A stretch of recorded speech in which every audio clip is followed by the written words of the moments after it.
Bonjour à tous, dans cette vidéo, je vais vous montrer comment vous pouvez installer 7-Zip, un logiciel qui permet de compresser des dossiers ou de regrouper des fichiers.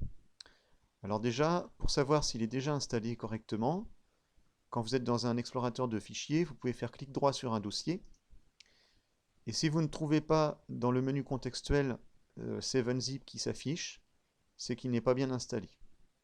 Alors on va aller l'installer, mais avant de l'installer, il faut savoir sur quel système on l'installe. Donc pour ça, toujours dans l'explorateur de fichiers, je vais faire un clic droit sur ce PC et je vais cliquer sur Propriétés.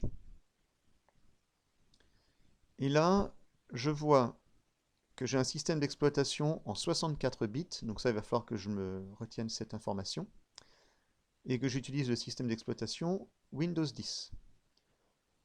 Donc je retiens ça et maintenant je vais me rendre sur le web pour chercher le fichier d'installation de 7-Zip.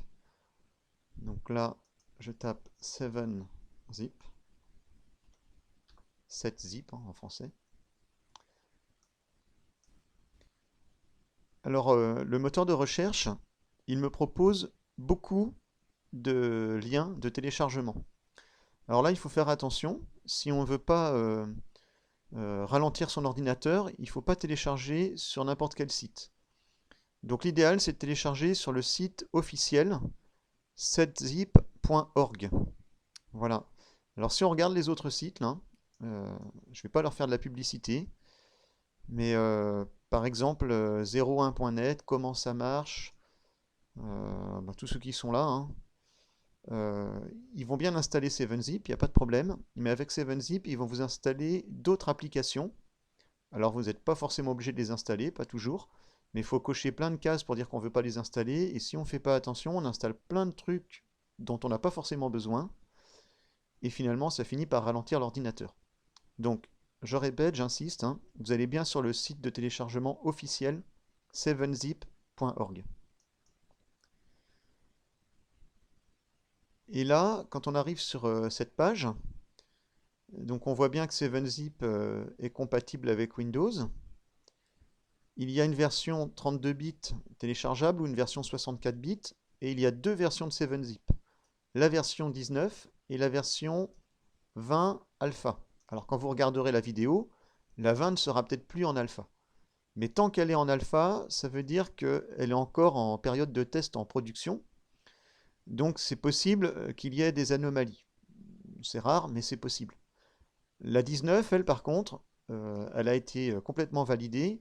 Et normalement, il n'y a plus d'anomalies connues. Donc, on va plutôt s'orienter vers la 19, nous, pour aujourd'hui. Et comme on a un système Windows en 64 bits, je vais télécharger sur cette ligne-là. Donc, j'ai cliqué sur Download. Alors, il me demande si je veux l'exécuter ou l'enregistrer. Bon, comme je suis sûr de la source, parce que là, 7zip.org, c'est vraiment important que vous voyez cette barre d'adresse là. 7zip.org, je suis sûr de la source, donc je peux l'exécuter.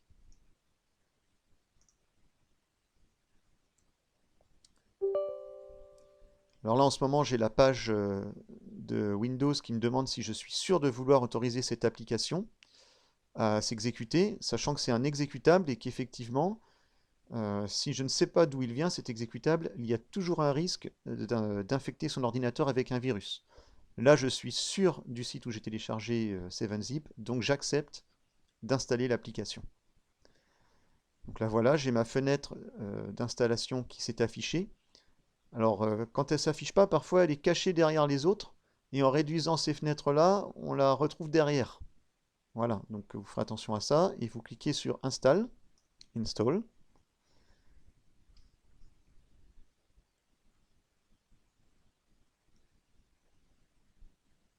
Et là, ça y est, il est installé, is installed. Je ferme la fenêtre, close.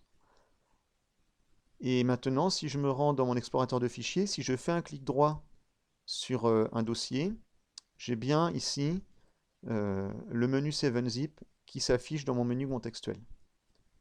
Et donc, dans une autre vidéo, je vais vous montrer comment vous pouvez faire des archives et compresser des fichiers avec 7-Zip.